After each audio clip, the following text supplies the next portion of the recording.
to you by our friends of the British Council.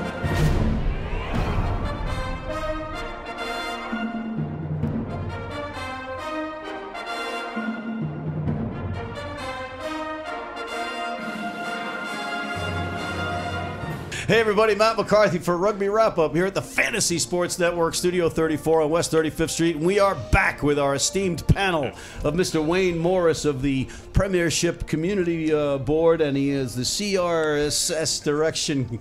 Wayne, why don't you fill me in on what you are? I'm frightened to now after that introduction.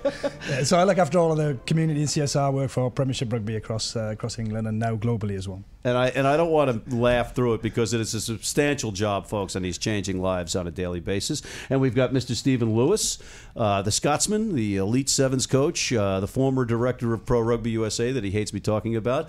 But he is a rugby pundit extraordinaire now. Good afternoon. Good afternoon. And, of course, last but certainly not least, in the corner, from the Rugby Corner, Mr. Dallin Stanford, who is also the Director of Sports Partnerships at the Friends of the British Council. And we love the Friends of the British Council, don't we? Well, good. You finally said the name right, so that's a good start, man. All right. Well, you know what? We just want to see if you're paying attention. But, gentlemen, in all seriousness, we got some things to talk about. We've got the community outreach from you guys in a partnership, the Friends of the British Council, the Premiership Rugby community, and you've got the likes of AEG and NBC, right? So you guys have got a great partnership, and we've seen its early stages with the Saracens versus Newcastle match, and then a lot of the community outreach programs I got to see firsthand. Wayne, why don't you give us an update on the Premiership so far this year? Well, it's been a great season. I think we're just 10 rounds in now, so almost halfway through the season. We've seen some fantastic games. We've seen try records broken. So the first round of the season, we saw all-time try records broken. We've seen Exeter, our current champions, top of the table, flying, doing very, really well, and Saracens being beaten for 4 league games, which is a first. So we've seen a lot of up and downs, a lot of fantastic games, a lot of great tries, a lot of games decided in the very last minute of games, the last kick of a game, the last try of a game, tries being scored in injury time. So it's been a fantastic start to the season. Yeah, Harlequins knocking off Saracens in I think it was the final minute, right? Yeah. Last minute winner again. Great match, and Exeter proving that they're not the Cinderella squad that everybody thought they were because they're on the top of the table. Yeah, I think the Exeter story is a fantastic story, isn't it? About a club that's come up through the leagues and built year on year and year and built really solid foundation. So, everybody wondered whether them winning a title was a one-off and they'd end up back down into mid-table. But this season they've been fantastic and really difficult to beat. And we're going to have Ronan Nelson calling in with a Champions Cup update and his featured matches, and you've got Exeter versus Leinster, and you've got Wasps versus, I think they're playing La Rochelle, right? And you got Saracens playing Clermont, so Glasgow, Montpellier. We're going to get to that, but you got the England Fall Tour you want to talk about too. Yeah, it's been a great season, and there've been some fantastic games. When the Southern Hemisphere come up to the North, it's always a big battle, isn't it? It's about is the Northern Hemisphere closing the gap? And I think with the results we've seen, England have been fantastic, Ireland were fantastic, Wales turning over the South Africans on the last weekend. So and surprisingly the Scottish actually doing very well as well. So no comment.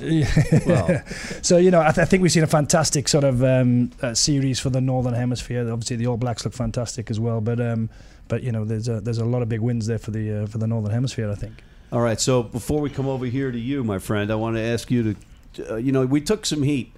All of us that were involved in the last match with the Premiership, which I completely refuted on this show, with Alex Corbacero next to me, which is good to have a large man next to you when you're doing something like that. But folks don't understand that all the stuff behind and, the community outreach and everything else. But what are you guys looking back at and saying that might be done differently for the next match that comes over here on American soil? Yeah, I mean, look, we're very much viewing it as a big success. I think we you know, coming into a new country, working on a new stadium in a new city, we've got to understand how the dynamics of all of that works. And you know, we were right in the front end of the season, so it didn't give us much of a runway into the season to get the kind of platforms developed perhaps that we wanted to. But I think we achieved an awful lot. You know, we got a game in, we got it embedded, and all the community work that we were able to do around that in terms of helping develop coaches, young players, introducing the game to new audiences. There was a lot of really good, successful things that I think that went on around that game, and it gives us a really great platform to build on for the next couple of years. And we're now, being here this week is all about the planning and preparation, ready for that next game, and we'll have a much better run into that, and we understand the climate and environment much better than we did previously, and I think there's a lot of good things we can do to support the development of the game here as we build into that next fixture. Well, it was important for me to see that you guys weren't just coming in here and playing a match. You came in here months in advance. We had a gathering at the Pig and Whistle on West 36th Street, and you guys are working closely with the Friends of the British Council, and you guys have given up together these scholarship initiatives. We just saw Shane from the Memphis Inner City Rugby community talking about the stuff that they're doing, but you guys are front and center here too. Well, it's just very exciting, isn't it? The British Council and Friends of British Council, their goal is really to strengthen British ties with American the community, you know, and so working with a quality organisation like Premiership Rugby wherever they go outside of the UK is fantastic. And now that they're here in America, it's really exciting. I've been here in the States about 13 years, and a lot has changed over that. People forget, you know, that we didn't have these international games. We didn't have these top teams coming here. Now we've got the Northern Hemisphere, potentially the Southern Hemisphere games coming here, so it's very exciting for an audience member, but we also need to create some social change inside the community. We obviously know the impact rugby can have through the Memphis program, through Play Rugby and things like that. So working with Premiership Rugby, I think we can have a really great reach of youngsters and people that don't even know the game. I think that's important. In America, there are so many other great sports, but people don't really know much about rugby, and what they do know is a misconception, most likely. So it's really good to get the education and get youngsters involved, so that's very exciting for us. Well, and getting the youngsters involved and the coaches, you guys gave away 35 scholarships. I think it was 10 female players, 10 male players, and 15 coaches. And they're going to go over in 2018. Why don't you talk about that? Yeah, that's right, and that's super exciting. So March of 2018, they're going to go for a full week. These players and coaches were selected from an array of in-person clinics, as well as online video submissions, and we're going to do that every year. So that's really great. So the coaches side were selected on what impact they can have in their community. We've got a coach from Hawaii that doesn't get any upper education in the game of 15s or 7s. And we got coaches that volunteered after several hurricanes that we had recently. So those kind of coaches are people in the community that really are showcasing the values that we want to see in the sport. Then on the kids side of things, we've got 20 players, 10 female and 10 male, that are between 16 and 18 years of age. Imagine an overseas tour. Some of these players haven't even left their neighborhood. Yeah. And here they get to go to England and experience unbelievable things. They'll get to go to Premiership game, of course. They'll tour Twickenham. They'll go to the rugby school where rugby was founded, where Matt McCarthy in 1823 picked up the ball and dropped it and invented the first knock-on. They will get to obviously work with the community coaches. They get to see a lot of the programs that Premiership has established, which are not just on the field. They're in the classroom. They're helping young kids of all different backgrounds. So they'll get to really experience that and bring that back to America, which is great. And this is happening every year. Yeah. Steve, briefly before the break, you're the highest level certification for a coach here in the United States. Is that accurate? That's accurate. And there are very few of you. Yeah, I mean, it's coach education. We talk about, you know, players, but this opportunity for coaches is a really important piece of the puzzle, because players don't get better if the coaches aren't better. And we have, as a nation, been somewhat remiss in offering opportunities to coaches, both at the very top level and really coach education all the way through. So this is terrific. For the game to develop, we need all hands on deck, even English hands or Welsh hands. And it's good to have this kind of expertise coming in and the ability to have our people go there. It's terrific. Folks, we have to take a quick break, but you may have noticed that Steve kind of has his back to Wayne because it's a whole Scottish-Welsh thing. But we'll talk about more that goes on the Scottish-Welsh border. There's no Scottish-Welsh thing. We're buds. We don't have a border either, but it's never mind. That was good trick question that you got there. We'll be right back with more, including Mr. Ronan Nelson, after this. If you're in New York City and want to watch some great rugby, have some great food, and some great times, go to the world's best rugby pub, the Pig and Whistle on West 36th Street. You're watching If you're just joining us, this is a big match and a big moment as Clijsters toes the line. You know, John, Anderson has really been struggling out there today.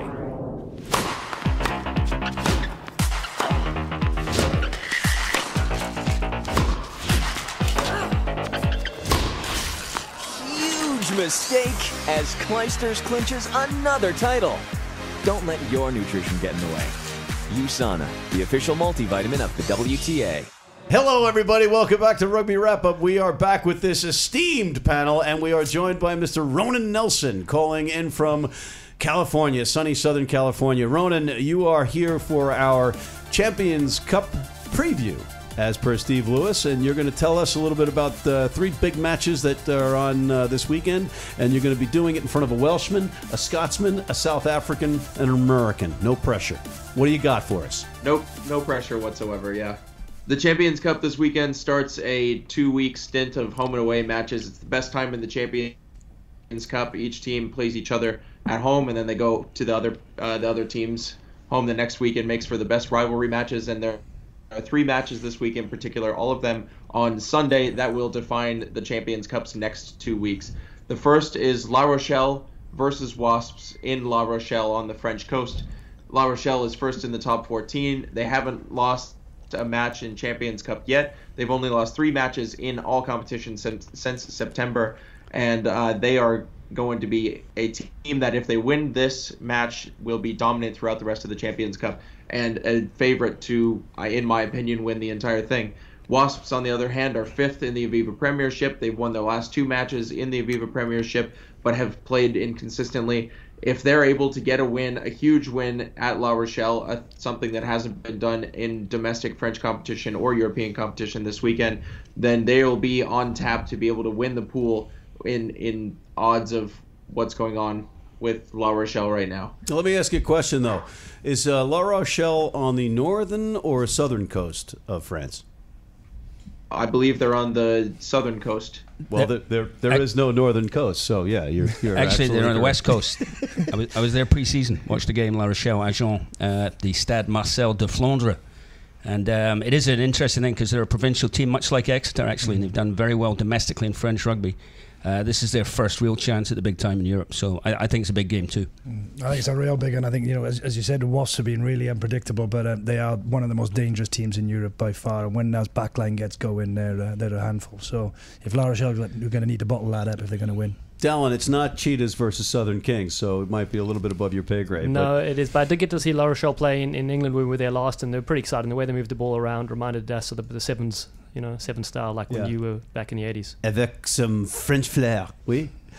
In the 1880s, you mean, 1880s. All right, so second matchup that you have for us, Ronan. The second matchup is Saracens versus Clermont. Need I say more? It's one of the biggest fixtures in European competition. It's a replay of the final last year. Allianz Park, which isn't exactly known for its greatest atmosphere, is already sold out for the match. They've been absolutely dominant, except for their last match over the weekend against Quins in Aviva Premiership competition. Clermont, they're unpredictable as well. They haven't been as solid as they have been in previous years in the top 14. This match is going to define pool number 2. Both teams are sitting on 2 wins apiece. Whoever wins this, I predict, goes on to win the pool and make it to the final. And, as our colleague James Harrington, the Englishman with the Irish last name living in France, in Castres, said earlier on one of our shows, the Clermont versus Saracens matchup could be a preview of the final. Could that work? If you look at Saracens, they've been unbeatable in Europe for the last couple of years, the Kings of Europe for the last 2 years, and they've had a difficult spell. It's unknown territory for them, losing a few games on the bounce. So, but if you're going to bet on anybody to come back from that and get it right for the big games, then Saracens the team you're going to back. But they can technically come out of the pool even if they lose one of them and still be facing each other in the final. Absolutely. Right? Okay, cool. Ronan, that final match that you wanted to talk about is Leinster versus Exeter. Is that correct? It is, yes. Yeah, it's down at Sandy Park in southern England. Exeter have been one of those teams that have been on the cusp of being close to European greatness over the last few years. Leinster haven't tasted European glory since 2013. They've gone through a bit of a rebuilding cycle. They've been able to get James Lowe and Scott Fardy to be on top of their game over the last few weeks in the Pro 14. Exeter themselves have been on a good run in the Aviva Premiership. It's going to be one of the closest matches of the weekend by far. Both teams sit on 2 wins in pool number 3. Both teams could potentially make deep runs into the final or into the knockouts. I don't see Leinster making it all the way to the final this year. They just haven't shown that grit that most championship caliber teams need. But I definitely could see Exeter, if they're able to get on a streak of good form, making it all the way to the final this season. And Exeter proving that Cinderella squad from last year, as we said earlier, is not a Cinderella squad. They're the real thing. Let's get predictions here, gentlemen. Let's back it up a little bit. Ronan, first match, Wasps and La Rochelle Wasps. I don't see any other outcome other than La Rochelle. They're too dominant. They're playing at home where they haven't lost a match this season. It has to be La Rochelle. Wayne Morris. I'm going Wasps. I think Wasps have hit a bit of form, and I think they got the most dangerous backline in the competition, and I think they'll let loose on the weekend. Company man. Exactly. Nice. We're seeing right through that, folks. Right through it. He's got that charming Welsh smile, but he's English to the when it's hey on. Steve. Allez les Bagnards. I'm going for La Rochelle. That's their nickname, incidentally. C'est vrai de soir. I'm going to go with the French home cooking. And Dallin, you're probably part French somewhere, right? Yeah, I'll go with the French. I enjoy fine wine. Oui. And Ronan, okay, let's go to the second round. The second match was that Saracens Clermont. Saracens, again, they're too dominant. They're playing at home. They have one of the best defensive units that Europe has seen in the last decade. Saracens is the clear choice. Wayne Morris. Going company again. Kings of Europe, and I think they'll get it right on the day. Steve Yep, Lewis? going with the fez wearers, Saracens all the way. The fez wearers? That's what they wear. That's right. Well, Dallin, can you tell me what a Saracen is? Well, there's a bunch of South Africans there, and so it could be something that we've brought back from the Republic. All right, so you're going with them again. You're going with your homeboys in a way, Saracens. I'm going to go with Saracens because I don't want Lord Wiles to be yelling at me like he always yells at me for any other reason. Final predictions on Exeter versus Leinster. Ronan Nelson. My heart tells me to go with Leinster. I mean, even in the background here, I can't be impartial. My family's from Leinster, but the rugby brain in me tells me that Exeter is going to walk away with this. They just have too much to be able to deal with. Leinster doesn't have that grit that I was talking about, so I'm going to go with Exeter on this. Well, you're going straight to hell. You'll be riding through the gates of hell naked on horseback for making that prediction, Ronan. Wayne Morris. Real tough one, this. I think both teams really love to throw the ball around and play, but I'm going for those Exeter fans to carry them through when it gets right tough. Down the line with the company picks. Oh, man. Full house for the Aviva Premiership this weekend. All right, well, you know what? We have the ball right here. Steve Lewis. Yep, something happening down in the deep far southwest, whatever, so I'm going to stick with Exeter. I'm also, in the same group, however, going to go with the Stuart Hogg-less Glasgow against Montpellier on the return of Van Korter to Scotland. Big win. My last name is McCarthy, so there's no secret here. McCarthy's side with McCarthy's and any other Irishman out there. Leinster, 47. Exeter, 2. Okay? What's he put in that water? All right? Well, yeah, no, I mean, you support the Irish. I love the Irish, but I do think Exeter are going to come through this one, Company man again. Yeah, I mean, Ireland did destroy South Africa, so... Suddenly, you've been getting the company picks as well. But We've been training him well. Yeah, that was good. He was very subtle. I didn't even notice. But we've got Kingsman Steve Lewis over here noticing every move. Gentlemen, it's been a pleasure. Ronan, we thank you for your astute observations and preview of the Champions Cup from sunny Los Angeles. No, sunny Los Angeles, right? Or is that where you are? Oh, it's cold here. It ducked below 70 degrees, so everybody on campus today has their sweatshirts out. All right. Well, next time we want you to do this topless. And in the meantime, Matt McCarthy for Mr. Ronan Nelson, Mr. Wayne Morris, Mr. Steve Lewis, and Mr. Dallin Stanford signing off here at this Fantasy Sports Network Studio 34 on West 35th Street in Manhattan for Rugby Wrap-Up.